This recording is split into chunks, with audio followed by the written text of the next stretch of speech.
Hello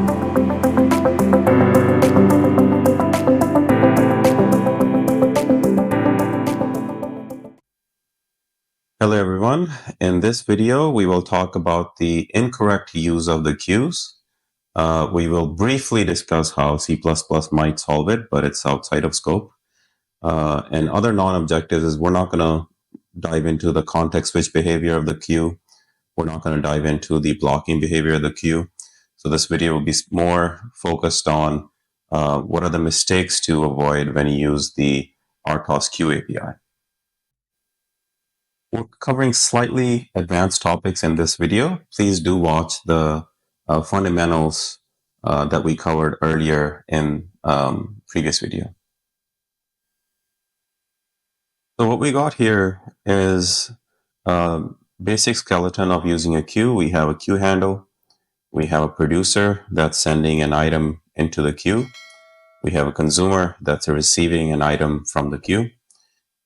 Here's where the queue is created, and the queue is size of integer, and it only has capacity to hold one item.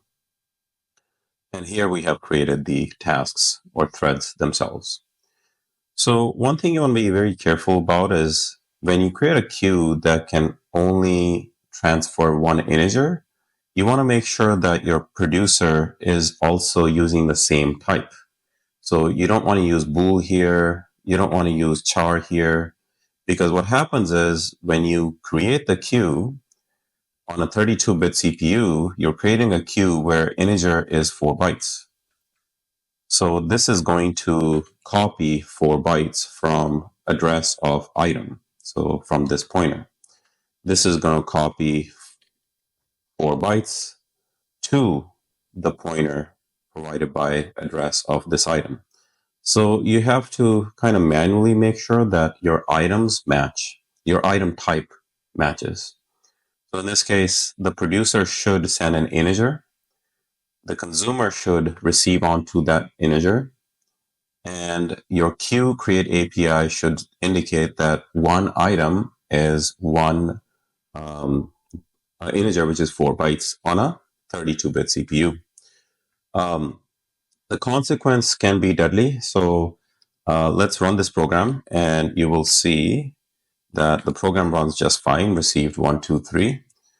But let's say we were creating a queue where we were doing, 32 integers, right? So the producer can maybe send 32 items. Let's do it that way. So I'll say 32 items. We won't do item plus plus, and it's going to send all 32 items, but we're going to receive it onto a single item. So the queue here is going to copy 32 integers. The queue here is going to try to copy 32 integers, but we only gave them memory for 1.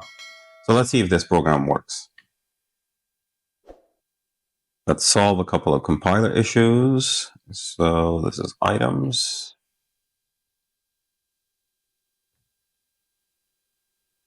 So the program is running right now, but I wouldn't call this program a very safe program. Let's see if we can cause it to crash somehow.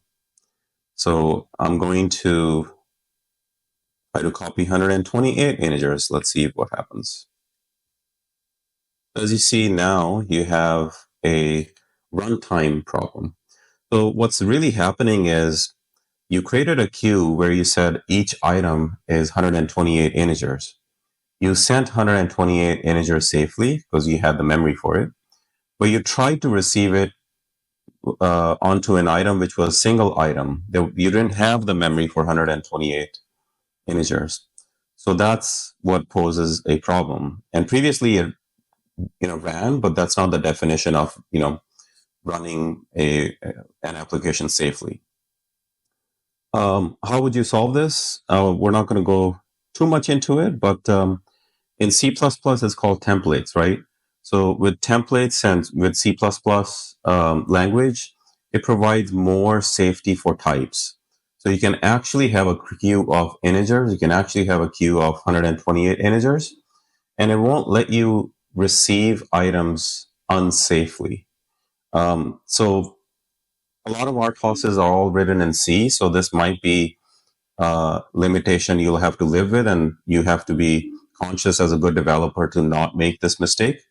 But what I'm saying is fundamentally, like RTOS APIs can't really help it because it's limited by the C language. And with C++ templates, it can solve it better. Now, the scope of that is, large, so we're not going to cover it in this video. But yeah, the in conclusion, when you create a queue, be very careful that your type matches when you do send and receive onto that queue. So if you have a queue of integers, you want to make sure that this type matches with this type. Let me spend like 20 more seconds on how you might want to solve this better. So you can maybe do a type def of integers and call it queue item type.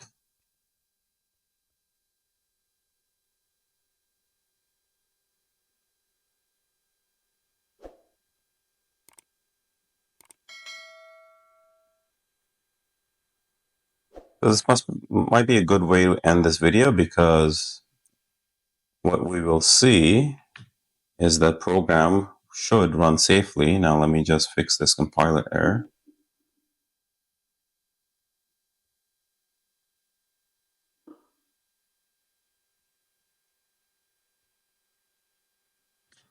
And now you see that the program is not crashing anymore because my item type matches, right? You're using the same item type when creating a queue, same item type when sending, and same item type when receiving.